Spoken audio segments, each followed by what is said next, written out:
திரு ராஜேந்திர பாலாஜியோட பேசலாம். சார், உங்களுடைய கருத்தை நீங்க பதிவு செஞ்சீங்க, தொடர்ந்து பதிவு செய்யுங்க.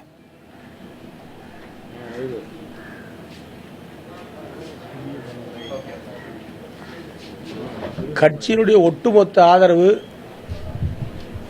புரட்சித்தலை அம்மாவினுடைய அரசியல் வாரிசாக இன்றைக்கு திகழ்ந்து கொண்டிருக்கின்ற தியாகத்தலை சின்னம்மாவினுடைய பக்கம்தான் இருக்கிறது. இரட்டை இலையும் கட்சியும் சின்னம்மாவுடைய கரங்களிலே பொற்கரங்களிலே பொக்கிஷமாக இருக்கிறது.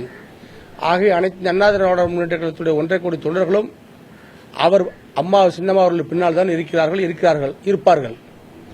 இன்றைக்கு ஆட்சி அமைக்கின்ற ஒரு சூழ்நிலை தற்போது உருவாகி இருக்கிறது. ஆட்சியை விட என்னை பொறுத்தமட்டில் கட்சி தான் முக்கியம்.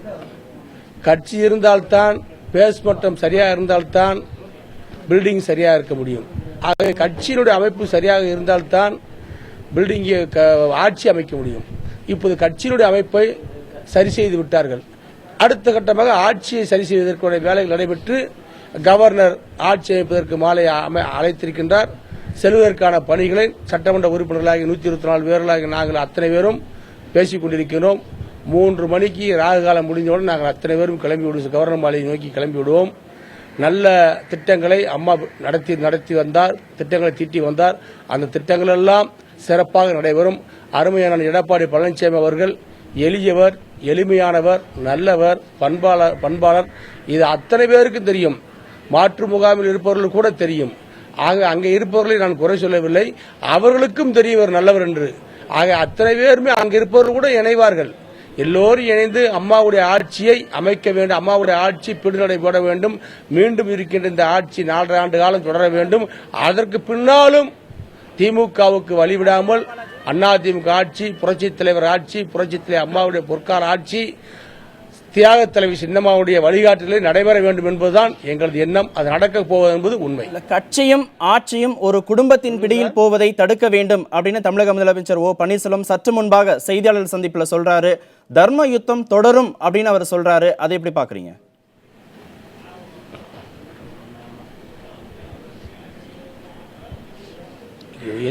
எந்த குடும்பத்தினுடைய பிடியில சிக்கி இருக்கு? அதெல்லாம் ஒன்றும் கிடையாது. அப்படிலாம் ஒன்றும் கிடையாது. எல்லா கட்சியே குடும்பமா இருக்கு, அவ்வளவுதான். எல்லாரும் ஒரு குடும்பமா இருக்கும்.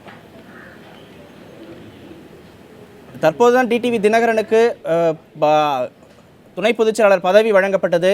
ஜெயலலிதாவால் நீக்கப்பட்ட வெங்கடேஷ் கட்சியில நீக்கப்பட்டிருக்கிறாங்க. அந்த அடிப்படையில் இந்த கருத்து சொல்லப்படுகிறது. ஏற்கனவே மதுசூதன் கூட இந்த கருத்தை சொல்லிட்டு தான் அவர் வெளியிருக்கிறார்.